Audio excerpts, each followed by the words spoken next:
This tape is from the Shabbos Farbrengen of Parshas Vayikra, Rosh Chodesh Nisan, Aleph Nisan Tavshin Mem Hey, 24th of March, 1985. The tape is said from memory by Rabbi Zev Katz and produced by Chazarah Tapes in English. A gute Woche. Rabbi Zolgesinstein began the Farbrengen this afternoon that to look for a reason, what's the specialty in today's day, is really not a hard task. And he says, though we know that we have definitions of Rasheichem Shiftechem and Chote Veitzecha V'Sheiv Mimecha, which means Rasheichem Shiftechem, these are your elders and your leaders. These are at the top of Klal Yisrael. Then there is the lower end, which consists of Chote Veitzecha V'Sheiv Mimecha, those that chop the wood and carry the water. And we know that when it comes to Yediyas and Torah, there is definitely a big difference between the Rasheichem Shiftechem and the Chote Veitzecha V'Sheiv Mimecha. However, to realize that this Shabbos has something special in it, this is something which is agreed by everyone. Even a 5-year-old child is also aware that this Shabbos is a special Shabbos. Because the Rebbe continues, these differences which we find by Yidden between Rasheichem Shiftechem and Chote Veitzecha V'Sheiv Mimecha, this may apply when we're talking about a deeper understanding in Torah, when we're talking about understanding of Gemara, or at least the understanding of Mishnah. However, when we're talking about Chumash, which this is what a 5-year-old child, ben Chumash L'Mikha, regardless whether it's a child of a Rasheichem Shiftechem or it's a child of Chote Veitzecha V'Sheiv Mimecha, every child learns Chumash. Every Yiddish child learns Chumash. And the Rebbe says, as the expression would be, call it Cheder, call it Talmud Torah, call it any title you want, but every Jewish child goes through this, and thereby has the basics of Chumash, which this is taught to everyone equally. Even you will say, the Rebbe continues, that there are some who are not up to the level of understanding Rashi yet, for the simple reason that they cannot even read Rashi letters yet. However, the Melamed, the Rebbe, definitely explains to the children wherever there's a Rashi, which has to be explained to the child. Even the child is not learning Rashi yet from the inside. The Rebbe, who definitely went through Chumash and Rashi on his own, will explain to the child orally the Rashi. So if we are in this week's Sedra, and especially today's date, which today's date is Rosh Chodesh Nisan, this is something which every child knows, that Rosh Chodesh Nisan is a very special day. And it's a Pasuk Chumash, and it's a Rashi in Parshas Shemini, and it's just mentioned, even if the child did not learn the Rashi from inside, his Rebbe definitely related to him the contents of the Rashi, what Rashi says regarding this special day of Rosh Chodesh Nisan. Regarding Rosh Chodesh Nisan, Rashi tells us, and Rashi quotes from a Medrash, but it's mentioned in Rashi. Oisei Hayoim, that day, the day of Rosh Chodesh Nisan, Notal Eser Atoros. That day took 10 crowns. In other words, this is a day with 10 special inyanim regarding the day of Rosh Chodesh Nisan. Now we know that Rosh Chodesh Nisan, that is when Moshe ended the dedication of the Mishkan. We know there was a series of 7 days of dedicating the Mishkan, which began on Chav Gimel Adar, 23 days in the month of Adar. This we discussed last week. And it ended on Rosh Chodesh Nisan. And that was by Yom HaShmini, that was the 8th day, as this day is referred to, Shmini L'Miluyim.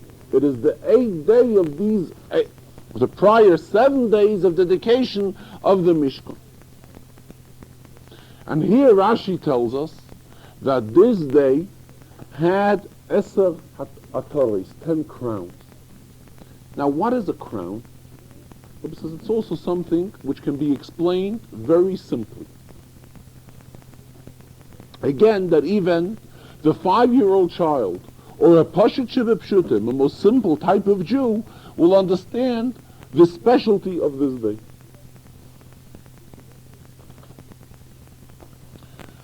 Bichlal, if we want to identify a king amongst many other people, what is the most obvious thing which a king wears, which an average person doesn't wear, which any person doesn't wear?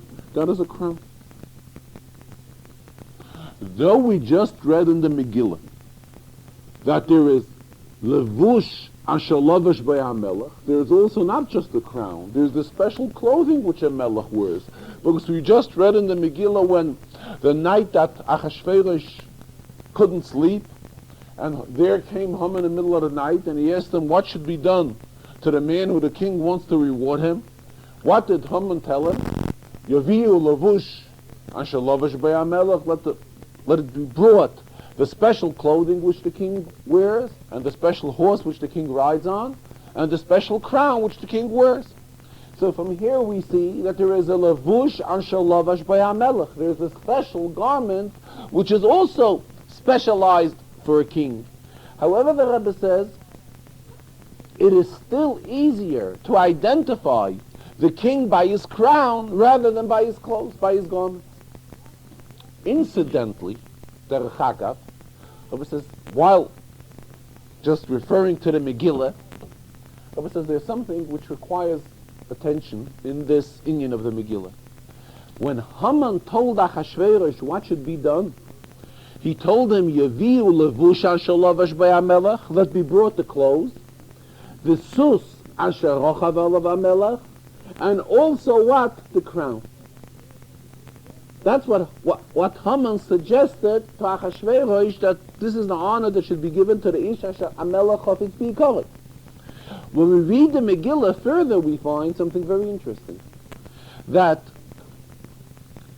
Achashverosh sent for Mordechai, and what did he give him? He gave him the garments which Achashverosh wore. He rode Besus asher rochav alav HaMelech. However, the crown was not given to him. This Rebbe says it's something which requires an explanation. In other words, Achashverosh was accepting Haman's suggestion, but he did not accept it in full. The crown he did not give to this person. But again, here, Rebbe mentioned here, this is not the place to discuss this Indian. He's just mentioning it, being that we refer to the Megillah regarding to bring out that there are special clothes which a king wears. Then the Rebbe continues that though in those days it was also popular for men, for males, to wear certain types of tachshitim, certain types of jewelry, men in those days would be wearing earrings. And this is also something which definitely the king would be wearing. However, the crown tops it all. The crown is something which is extremely outstanding, and this is something which the king has on his head, it's the highest part of his body. That is where and the most chashuv part of his body. That is where he wears the crown. So again, the crown is the most significant and outstanding type of attire which a king wears is the crown. So here we are talking regarding Rosh Chodesh Nisan. So we say that this day is so special that Oisei Hayoim, that this day, the day of Rosh Chodesh Nisan, Notal Eser HaToros. As Rashi doesn't tell us exactly what all 10 are, but Rashi tells us that the Seder Olam, which is a Medrash, tells us exactly what are all these 10 crowns which this special day of Rosh Chodesh Nisan has. B'negeya us, we have to know that Nisan Bechlal is a special month. There's a medrash. The medrash tells us, Mishabacha b'Yankev v'Banav, when the Kadosh Baruch Hu chose Yaakov and his children that they should be his nation, Bachal Kav Alehem Chodesh Shel Geula. That is when HaKadosh Baruch Hu right away set aside that there will be a special month set for Geula, and this is the month of Nisan. So we see already that this month of Nisan is a very special month. There's a Gemara. The Gemara tells us, Haroye Nisan b'chaloymoi. If one dreams about Nisan, Gemara continues, this is an indication that Nisim, many miracles will be done to him. And it's explained in the Gemara because the word Nisan, the month Nisan, the word, has two nuns in it, a nun at the beginning and a nun at the end. So this is an indication for Nisim, not just Nisim singular, but double Nisim, a tremendous amount of Nisim have a shaykhs to this month of Nisan. So we see already that this is there's something special going on around Nisan. It's a month that has an inclination for Nisim. This is the month of Geula. It's a very special month. And this is what a Yid is told, that a Yid has to put himself into a position of an atara, of a crown. In other words, a Yid has, the whole goal of a Yid is to reach the level of going out of Golus. A Yid, Rabbi expressed himself, every Yid is a Rosh Chodesh Yid. In other words, this plus which Rosh Chodesh gives us is given to each and every Yid. And when we're talking about Rosh Chodesh in the month of Nisan, here it gives Yidden koiches that Yidden should go out of Golus. And we should be ready for Geula. And just like we find by Geulas Mitzrayim, we find that when the Yidden had to leave Mitzrayim, they had the matzah, they had the maror, they had everything. Together with it, we find in Chumash another detail, umakelchem biyetchem. They had their sticks in their hands. In other words, they kept their sticks right next to them. And this is something which they took into their hands immediately when they were told that they had to leave Mitzrayim. And this was something which they used to speed up their going out of Mitzrayim. In other words, not stam to go out of Golus, to go out of Golus in a sense of umakelchem bayetchem, to go out of Golus in a sense of b'chipazoi. And this of the Yidden going in a fast way, going out of Golus. And this is what it reminds us today again, that we have to prepare ourselves and make ourselves tafkid. It's the obligation of every Yid to get himself ready and bring himself up to a level that we have to go out of Golus. Yidden had enough Golus. We have to go be ready for Geula and all the details of Geula. Geula begashmiyas and Geula beruchniyas. There's the spiritual Geula to be to every Yid, going out of the spiritual limitations and the spiritual Golus which each and every one of us is into. And at the same time, this will also lead to a Geula begashmiyas, to going out of Golus in the fullest sense. Enough years Yidden suffer in Golus, and it's already time Mashiach should come and take us out of Golus and go into Geula.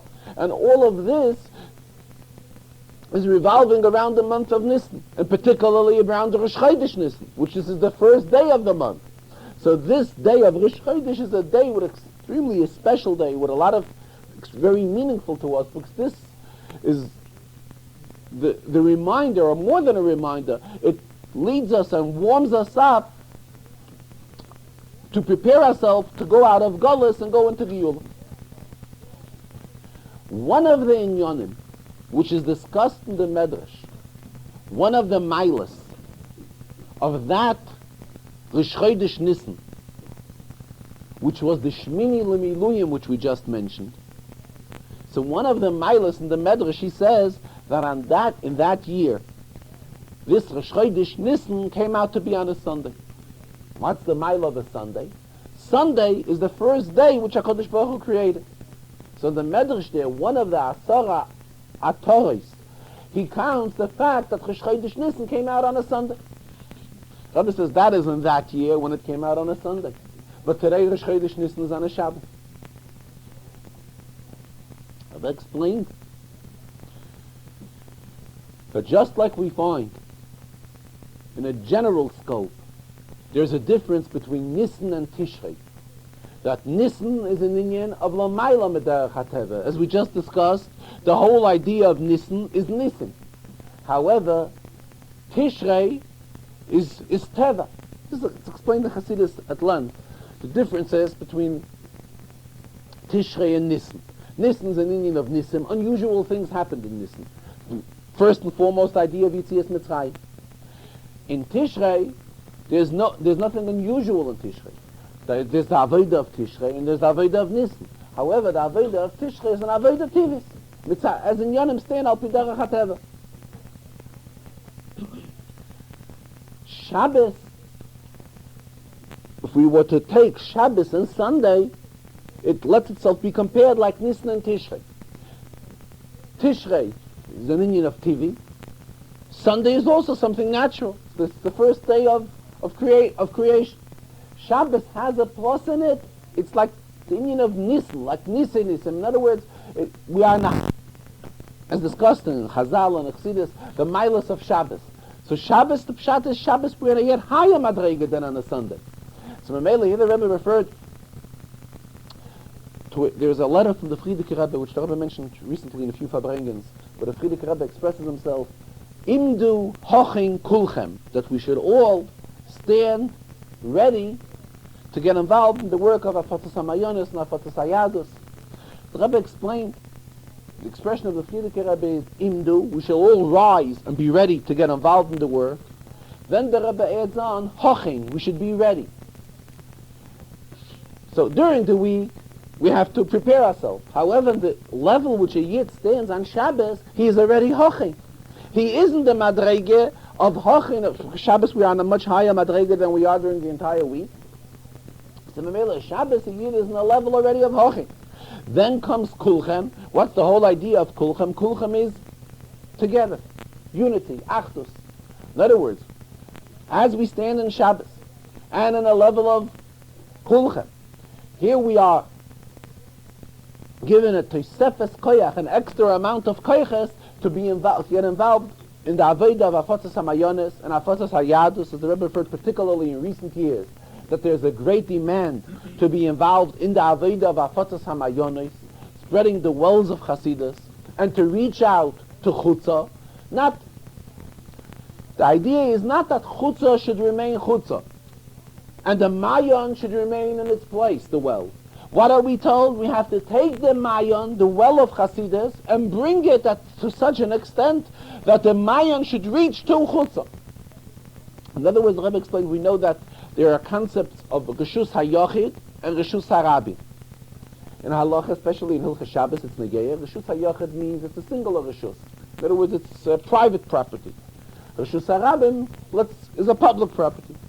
In Ruchnias, in Avodah, what does it mean? That the tafkid of a Yid is, we have to change over the Reshus HaRabim, an area which is open for the public, and see to it that it becomes a Reshus HaYochid. What do we mean by a private property? We mean it here in the sense, a Reshus, it becomes an area for the, who is Yochid? Yochid is the Rabbeinu Shalom. For the Yechidei Shalom. In other words, this is the whole Avodah of a Yid. We have to see to it to reach out. We know of an area which is defined as a Reshus HaRabim, in other words, it's an open area, it's a free-for-all area. What are we told? We have to, it's a chutzah, it's the same idea. Reshus HaRabim and chutzah are the same concept. What are we told? That we have to take this chutzah, and it should not be an outside anymore. We have to make it part of the inside. What do I mean inside? It becomes a Reshus for the inside, for the singular, for whom? For the Rabbeinu Shalom, for the Yechidei Shalom. How do we accomplish this? When we take the Mayon, when we take the well of Chasidus, and we bring it there. By doing this, that area no longer remains a chutzah, but it becomes part of the Mayon, it becomes part of the well. And this is the obligation which lies on each and every one of us. This is what we have to do. To see to it, to reach out to the chutzah. Chutzah should no longer be chutzah, and should become part of the Mayon, should become part of the well. The well of Chasidus, the well of Yiddishkeit. And This day of Rosh Chodesh Nisan is also Parshas Vayikra. Vayikra, HaKadosh Baruch Hu called. Whom did he call? He called to Moshe. So Rashi comments that Vayikra is an expression of Chiba, it's an expression of love. Same, when we reach out to other Yidden, in what mood, in what sense do we have to reach out to them? Also in a sense of Chiba, in a sense of Vayikra. Chiba, Ches Beis Hey. As customary in the Farbrengen, the Rebbe also learns a Rashi that has a shaykhus to this week's Sedre, as well as also a Rambam. Regarding Parshas Vayikra, the Rebbe says, there are several inyanim in this week's Sedre which require an explanation. First of all, we read the beginning, Vayikra el Moshe. HaKadosh Baruch Hu called to Moshe. When did this happen, this Vayikra? When was it? When did Hashem call Moshe? Obviously, this comes as a continuation to the end of Parshas Pekudei. In the end of Parshas Pekudei, we read, V'lo yachal Moshe lo v'yeloi el Moed, ki shachin ad lo v'anan, u'chveid Hashem aleis hamishkan. The end of, we are discussing the first pasuk of Vayikra right now. So Rashi there explains, as long as the cloud was over the Eil Moed, it was impossible for Moshe to enter the Eil Moed. Nistale ka'anan, when the cloud passed away, nichnas u'medaber himay. That is when Moshe entered the Eil Moed and spoke to HaKadosh Baruch Hu. So we know already, in other words, the end of Parshas Pekudei is serving as a kind of an explanation to us, telling us, giving us guidelines, when is it possible for Moshe to talk to Hashem? So here we start reading, Vayikra el Moshe, Vayidaber Hashem elov mo'el mo'elim. The Rebbeinu Shalom is beginning to talk to Moshe. And what is he telling him? He's telling him various halachas. When is this happening? Obviously, we are coming in continuation of Parshas Pekudei, and the Rebbe says it's appropriate to discuss this inyan today, because it also has a shaykhus to Rosh Chodesh Nisan. Parshas Pekudei we read about the Shivas Yimei HaMiluyim, the Shmoines Yimei HaMiluyim. Shivas Yimei HaMiluyim and the Shmini L'Miluyim, which was on Rosh Chodesh Nisan. On this day of Shmini L'Miluyim, it's brought in Medrashim, the Rebbe says, that the Yidden brought many, many korbanos on that day. So if the Yidden brought many korbanos, when was the Tomid Shel Bein HaArbayim brought? The last, which this is the closing of all the korbanos for the day. This was brought pretty late in the day. Moshe, in those days, in the days of the dedication of the Mishkan, Moshe served as a kohen. Moshe was constantly busy with all these inyanim, with all the ongoing activities in the Mishkan. So really, when did it happen that Moshe learned all these halachas from the Rebbeinu? The Rebbeinu is teaching him. What's actually happening here, the beginning of the Sedra? Vayikra el Moshe, and Hashem is teaching him halachas, the Rebbe is teaching him Torah. So when did Moshe have the time to get involved with HaKadosh Baruch Hu, HaKadosh Baruch Hu should teach him the Torah? And Rashi really does not comment anything on this. Then we look into Rashi, we see that Rashi tells us, Vayikra el Moshe. So Rashi tells us that HaKadosh Baruch Hu gave Moshe an opportunity lehizboinen bein parsha la parsha ubein inyan le inyan. That Moshe should have a chance to have a pause, a break between one. HaKadosh Baruch Hu didn't learn with him constantly. He gave him a chance for a pause, for a break. So he should be able to get involved in and understand properly and accordingly all these inyanim which the Rebbe is teaching him. Then Rashi continues, Kal v'chayma lehedyet haloymit min hadyet. So it's a kal v'chayma, that if a simple person. Here we have Moshe and the Rebbe. Who's the Rebbe? The Rebbe is the HaKadosh Baruch Hu. Who's the student? The student is Moshe. These are two very unusual. It's an unusual Rebbe and an unusual student.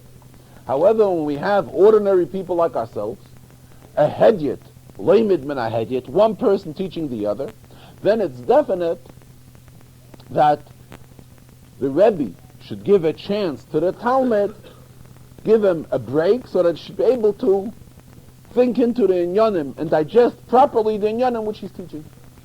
The Rebbe says, why does Rashi really have to add this on? The Kal v'chein b'lehedjet halimid min hahedjet. Rashi is telling us how HaKadosh Baruch Hu taught Moshe. Rashi is not telling us adding on inyanim that are not negayed to pshat. Of what relevance is it that Kal v'chein b'lehedjet halimid min hahedjet, that the same method has to be applied? Then let us go weiter into the Sedra. We go further into the Sedra by Kapitel Dalet. Kapitel Dalet, that's by Hamishi. Vayidaber Hashem el Moshe leimer, daber el bnei Yisrael leimer, nefesh ki sechte b'shgoga mekol mitzvahs Hashem. So here the Torah is telling us, what are the dinim if somebody does an avera b'shoigig? I don't know if it was here or later. Rebbe in the Farbrengen mentioned that there is a zoya on this pasuk. Nefesh ki sechta. A soul will sin. That's the first pshat of the pasuk. So the Zohar HaKadosh says, Tavoha. It's a wonder. He wonders, how is it possible? Nefesh ki sechta. How could it be that a nefesh, that a neshama v'yid should be sechta, should sin? But getting back to Rashi, Pasuk Gimel begins, Im HaKoyin HaMashiach Yechta. Who's going to sin? The Koyin HaMashiach. And tells us what are the special korbanos that he has to bring. If we look into Rashi, for Im HaKoyin HaMashiach Yechta Lash Masa'am, Rashi begins his Perush with a Medrash. Midrasha. What is the Medrash? That when is he chayiv? That if the Koyin HaMashiach, actually it means the Koyin Gadol. Aaron was a Koyin HaMashiach. Forgot something, and at the same time he did, there was a Helam Dava, which means he forgot, and also did an act, did an Aveira, while forgetting that this is an Aveira. Then he has to bring a kol. So how does Rashi begin his Perush? With a Medrash. Then Rashi goes on, Upshutoi, what is the pshat of the pasuk? It lets it be explained, Lafi Agoda, according to an Agoda, according to a Drash. This is contrary to the rules in Rashi. We know that first and foremost, Rashi says pshat. If for whatever reason pshat is insufficient, then Rashi also has to come on at times to a medrash. And here Rashi does the opposite. Another question which the Rebbe is asking. Actually, what we see here from the Parsha is beginning to look, to discuss, to tell us the dinim, what a yid has to bring, the various type of korbanos that have to be brought if one sins not intentionally, b'shogeg. So first, the pasuk should tell us what every yid has to bring. Then the pasuk should say, Im HaKoyin HaMashiach Yechta, then the halacha is so and so. So the parsha starts verkehrt. Vayidaber Hashem el Moshe leimer, daber el bnei Yisrael leimer, nefesh ki sechta b'shgoga. Listen, these are the dinim that are negeya, that if the soul sins b'shgoga. What is he? So who is the soul? Soul actually is every yid, right?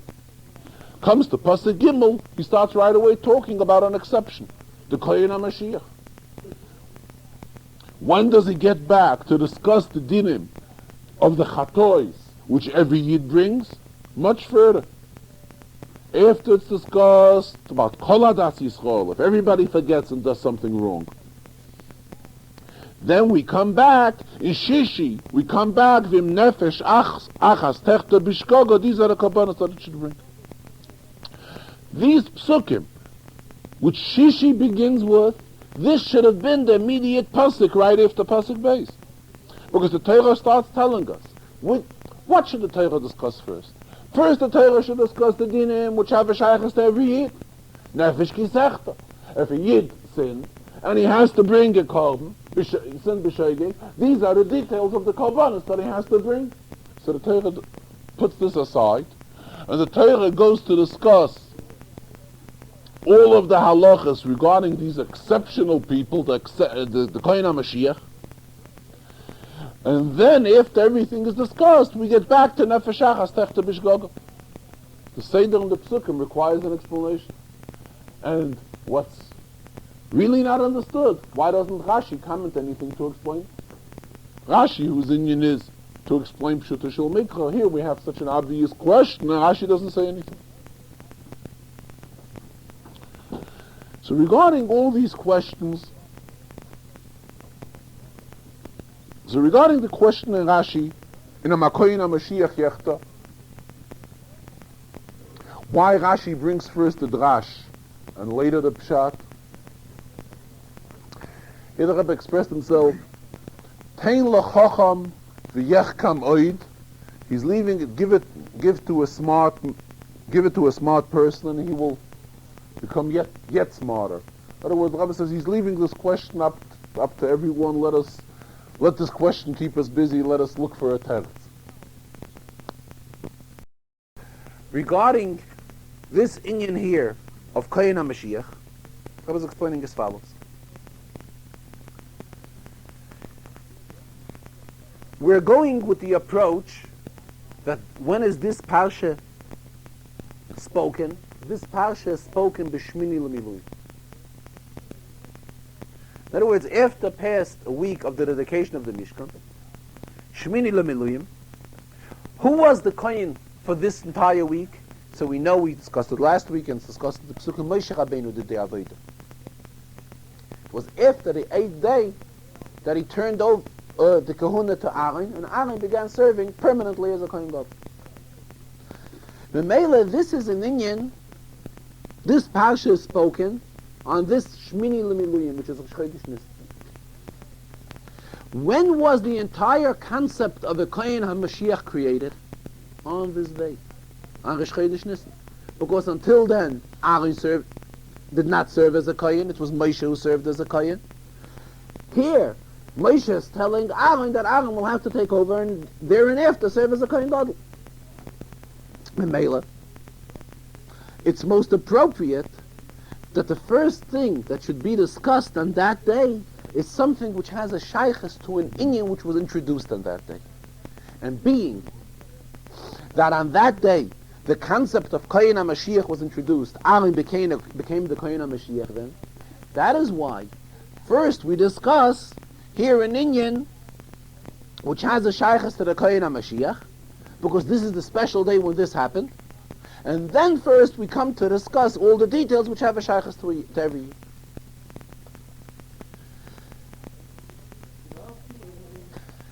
That's one way of learning, the Rebbe says. Another way of learning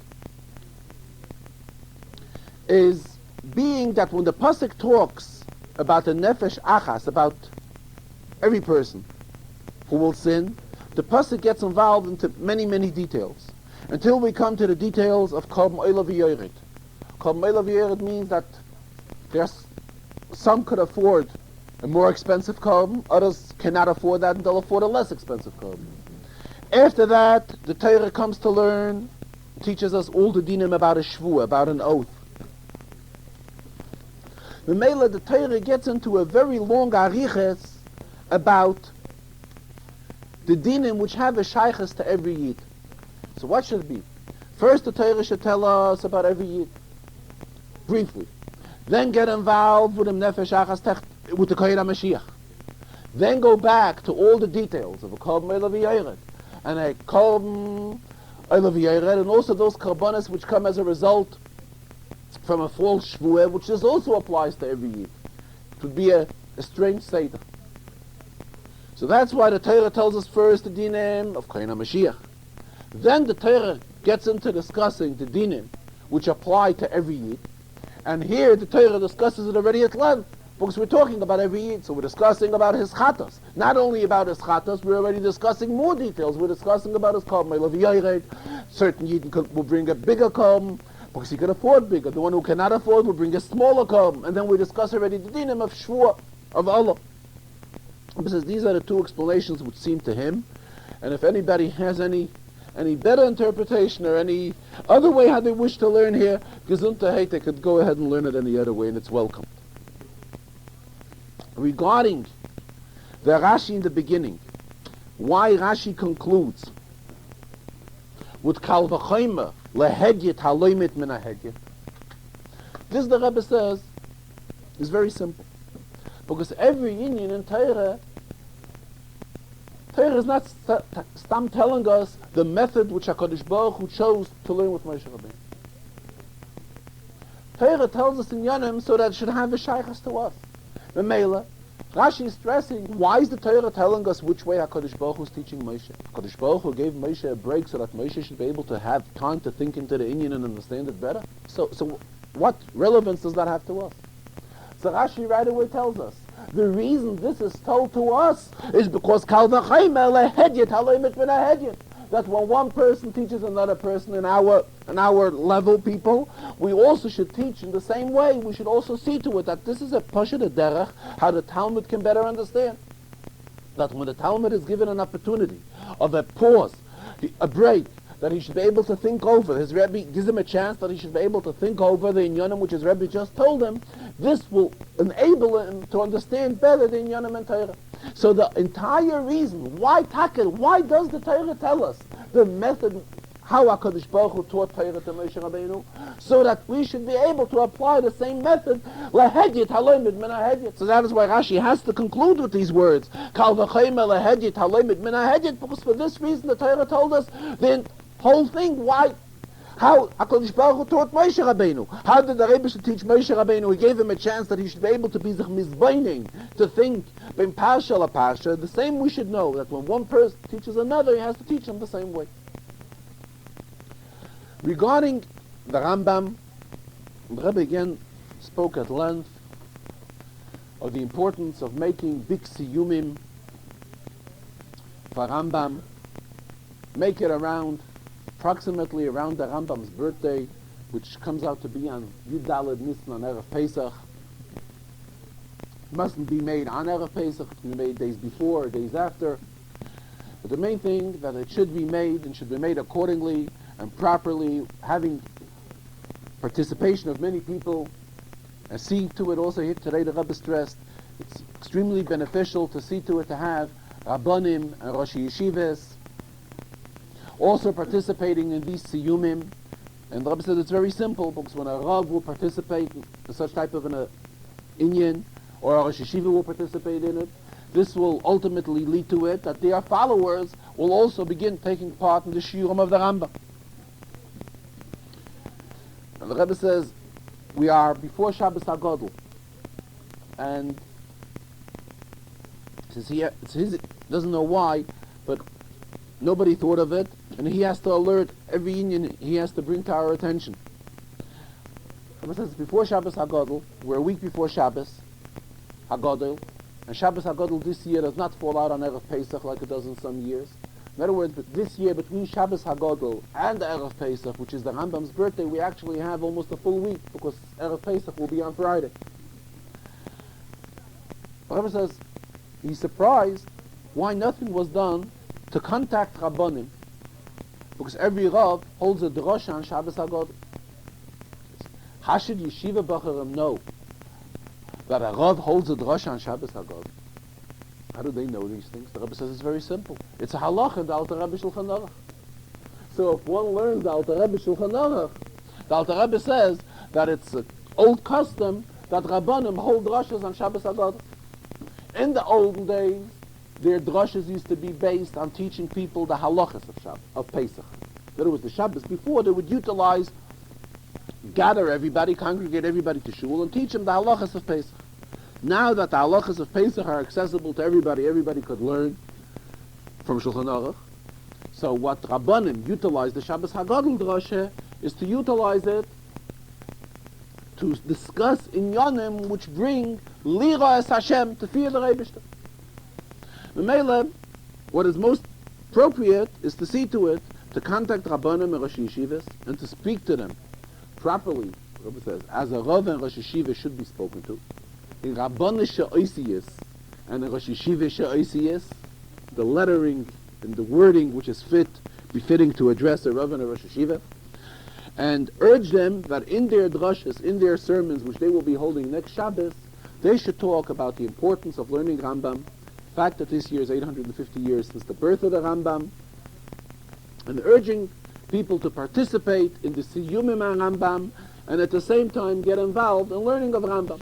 So the Rav will get up in his drasha, and he will refer it, it's a known thing, it is known that there are people that are learning Rambam, and refer to these people who are learning the Rambam, that they are now making a Siyum, and urge people to participate in the Siyumim of the Rambam. And at the same time, this will also bring to it that more people will take part in the learning of the Rambam in the next cycle, which is beginning on Erev Pesach.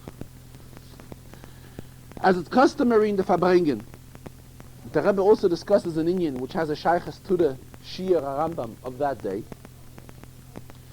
Today, for the learning, those who learn 3 prokim a day, it begins the halachas of Mamrim. And Mamrim means one who rebels. Rebbe says in the Rambam everything is extremely accurate.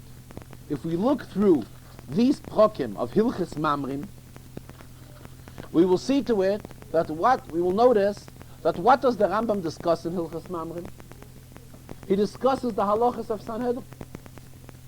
It's just at the very end of Hilchas Mamrim, there are a few halachas where the Rambam discusses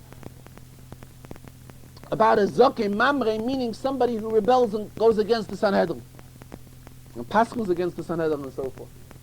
So the Rambam, who was a very organized person, as we know in his Sefer, this is what the Rambam excelled in order, and the names of the halachas are also extremely accurate.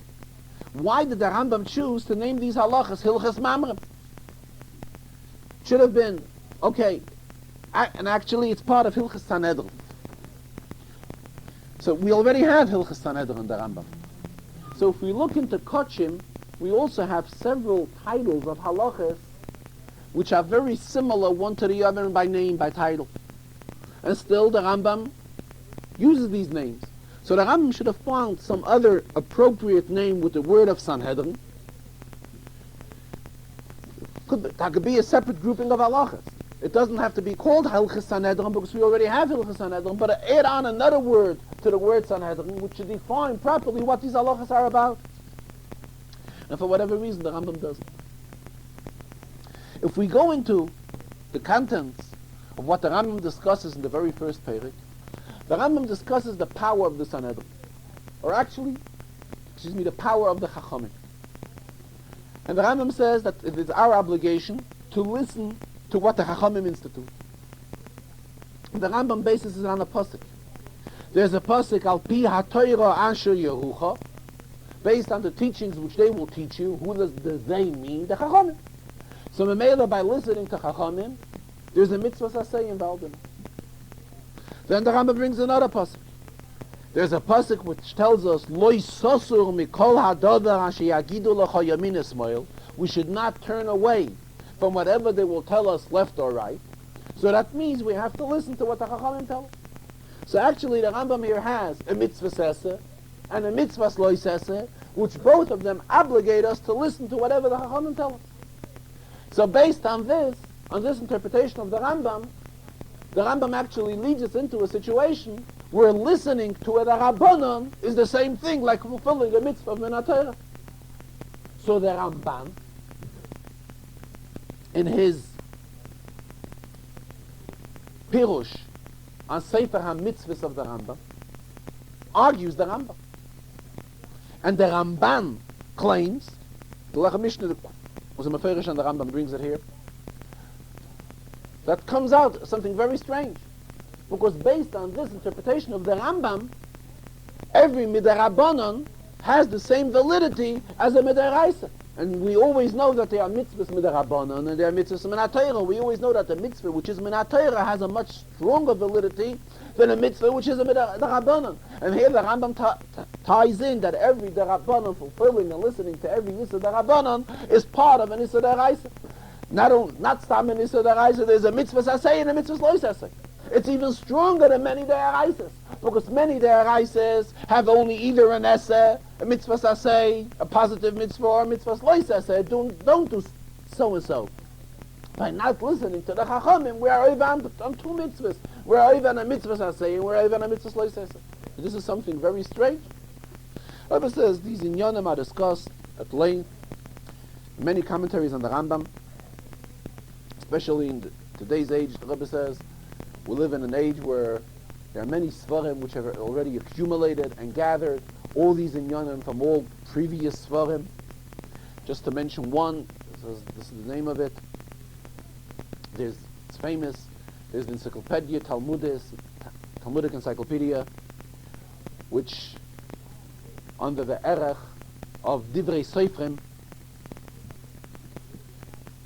it has brought all the various opinions and all the interpretation and all those who ask questions on this Rambam and various type of terutzim which have already been given to answer this Rambam, which is obviously a very, very hard Rambam. The Rebbe says, however, it seems that it could be explained. There are concepts in Lomdes. There's a concept of a chayvas, of a gavra, and a chefza. A little bit hard to explain. Basically what it means is, the Torah tells us that it is forbidden to eat blood, for example. So what does this do? This creates that there is an isur chefza, the chayfetz meaning the object. The object, blood, is something which is forbidden. There is an isur on the blood. Memela, a person cannot eat it. But what is the isur on? The isur is on the chefza. When we're talking about isura de rabbanon, Rabbi is learning, and isur de rabbanon, the chefza cannot become asur. Chefza meaning the object. The thing is mutter, because minat Torah is mutter. We cannot say it is asur. The only thing, the gavra, the man, the person, is told that he is forbidden to eat such and such thing. I think this is terminology which is used a lot from the Ragachava. Chava Goyen Safnas Paneach, we find that he explains many inyanim with these concepts of gavra and chefza, and the Rebbe many occasions in Farbrengen also refers to it, explaining many inyanim in Torah which can be explained with this type of an approach, using this terminology of gavra and chefza. And therefore the Rebbe is learning, when we're talking about Isure, the Rabbanon, the Isur the Rabbanon is on the gavra. The Chachamim were powerful to tell the person that he is not allowed to do this and this, he's not allowed to eat this and this, he should do this and this and so forth. However, it is not as strong as an Isur Torah, because the Isur Torah is stronger, that lays an Isur on the Chefza as well, on the object. Regarding why these halachas in the Rambam are called Hilchas Mamrim and not Hilchas details of Sanhedrin or something like it, Rabbi explains very simply. Rabbi said that by adhering to all these halachas, this will keep us away from being a Mamre. That is why these halachas are called Hilchas Mamre, because Mamre means one who rebels against the Sanhedrin. If one will follow, we will listen to as we just learned the first two halachas. We will listen to whatever the Chachamim tell us. It's a mitzvah say to listen, it's a mitzvah lo say to listen. By listening to all these details, which the Rambam will discuss in the next prokim, which tells us the power the Bezdin has, the authority Bezdin has, and so forth, by adhering to all this, one will not become a Mamre. He will definitely not become one who rebels against the Chachamim. The Farbrengen, the Rebbe also mentioned that being that we are 2 weeks before Pesach, in Gemara there is a machlokes when we are supposed to get involved in the halachas of a yontif. There's an opinion of the Chachamim and there's an opinion of Rab Shimon ben Gamliel. The Chachamim are under the opinion that at 30 days before a yontif we are to begin to learn the halachas of the forthcoming yontif. Rabbi Gamliel says 30 days is not needed, 2 weeks is sufficient. So today the Rebbe says, even according to the opinion of Rabbi Gamliel, it is already high time to get involved in the Inyanim of Pesach. And talking about the Inyanim of Pesach, it is also all the Miftzayim which have a Shaychus to Pesach. All the Miftzayim which have a Shaychus to Pesach, and Miftzah Pesach in particular, to see to it that Yidden adhere to the halachas of Pesach, sell their chametz accordingly, eat kein shmura matzah, at least to the seder, or at least for the kazayis matzah. Rabbi mentioned the pasuk Eitz Chayim Hila Machazikim Ba, famous pasuk, B'soimcheha Me'usha, which simply means B'soimcheha Me'usha, those who are B'soimech, means those who support Torah. Me'usha stems from the word Oisha, Oisha with an aleph, will be lucky. Lucky is the one who supports Torah. So there's the Zohar, which is often quoted in Chassidus. The Zohar says, the word Me'usha has the same letters as the word Me'roishoy. Roish, a head, a leader. In other words, the Zohar says that the one who supports Torah will be rewarded. They are top of all. In other words, on top, the highest level people, the Zohar says, are the same. Those who are tamche de'araisa, those who support Torah, are considered roish. So this shows us the greatness of giving tzedakah, of supporting tzedakah. Rabbi says we have to keep in mind the tzedakah which we have to give these days. These are the days when we have to contribute towards moyes chitim, which is traditional funds which raise money for Yidden so that Yidden should be able to celebrate their Pesach accordingly, celebrate a Pesach in proper mood of joy, and see to it, we should see to it that they have all their Pesach needs, to be able to really celebrate a Pesach for themselves and for their families as it really should be. So there's our obligation in these days and the days before Pesach to make contributions towards the various mois chitim funds, which the goal of these funds, in other words, these monies go for helping those individuals who are in need of tzorchei hachag, of inyanim for Pesach. Rabbi also mentioned that tonight is Beis Nissen. Beis Nissen is the Yortzeit, Yom HaYilula of the Rebbe Rashab, Friedrich Rebbe's father. Rabbi also gave attention to a siyum on the Rambam which will be taking place tomorrow in Buffalo. Rabbi says this is like we're even a while before the Rambam's birthday, and they chose this day to make a siyum on the Rambam. The Rebbe says nonetheless he's confident that something will also be done on Erev Pesach, which is the day of the Rambam's birthday.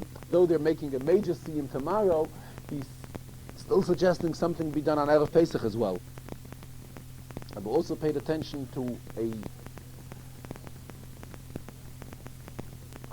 a dinner which is taking place tomorrow on this day of Beis Nissen, which is the day of, just mentioned, the Yotzeit of the Rebbe Rashab, the Yom Elul of the Rebbe Rashab. The Rebbe said that something which was very dear to the Friedrich Rebbe was the institution of Shalah. Shalah abbreviates Shal Limud Hadas, which as we know, it's known to us as the Wednesday hour program run by the National Committee. And this is something which the Rebbe says was very dear to the Friedrich Rebbe, and especially it's something which is in existence since its inception, which is many, many years. It's tens of years, and several times 10, it's even more than 3 times 10, that this outstanding union is in existence. The Rebbe says there's a dinner tomorrow. Obviously he was referring to the Adar Torah dinner, which is one institution, and it's an inappropriate day. Therefore, the Rebbe gave mashkef at the Farbrengen for the siyum of the Rambam, which is taking place in Buffalo, and also for this dinner, which is taking place here tomorrow. The Rebbe also gave mashkef for a Malava Malke on behalf of Lubavitcher Yeshiva, which is taking place tonight. The Rebbe again concluded the Farbrengen, urging everybody to take part in all of the miftzayim, especially that we are in these great days of the month of Nisan. This is a month of Nisei Nisim. This is a month of Geula, as quoted before the Medrash. Medrash tells us that this month was set aside from Geula, for Geula, from way back, Mishabacha beYaakov v'Banov, when HaKadosh Baruch Hu chose Yaakov and his children all the way in those days. Kav Alehem Chodesh Shel Geula, the Rebbe set the Chodesh Shel Geula, that this should be this month, in the month of Nisan. This is the appropriate time for Geula. B'Nisan nigalu u'b'Nisan asidin lehigoyel. I've also mentioned that we find that between the first Beis HaMikdash and second Beis HaMikdash, Abba says we find the Aliyah of Ezra, we find that the outstanding miracles and nisim, which HaKadosh Baruch Hu has done when he took the Yidden out of Mitzrayim, did not happen such great nisim when the Yidden went up into Eretz Yisrael in the days of Ezra. Why? Obviously we are told, Ki meitzeischa me'eretz Mitzrayim arenu neflois, which means that when we will go out in all the Geulas, HaKadosh Baruch Hu will perform such type of miracles as he did when we went out of Mitzrayim. The Rebbe says it's brought in Sfarim that the reason for it is because when the Yidden went after the Bayis Chub and Bayis Rishon, they went back to the Bayis Sheni, to erect the Bayis Sheni, there were Yidden who were involved with Noshim Nachriyos, mixed marriage. And therefore the Rebbe says, it is brought in Svarim that then the Rebbe did not want to perform these outstanding nisim as he did when the Yidden went out of Mitzrayim because there were Noshim Nachriyos. They were involved in such unwanted acts. Therefore the Rebbe says this is an opportunity to remind us about the severe inyan of Mi Yehudi, which is very similar, it's the same idea, and to remind us that it is our obligation to do everything within our power, but such type of inyan should not be repeated. This is the same idea. Just like then led to mixed marriage, the same thing, the inyan of Mi Yehudi leads to assimilation, it leads to mixed marriage and many other unwanted things. And again, we should be zeiche to a full geula, a full-fledged geula, like the Navi Taka tells us, Ki meitzeischa me'eretz Mitzrayim arenu niflois, with all types of miracles and with even yet greater miracles than the Yidden had when they went out of Mitzrayim, we will have now with the coming of Mashiach. A gute Woche.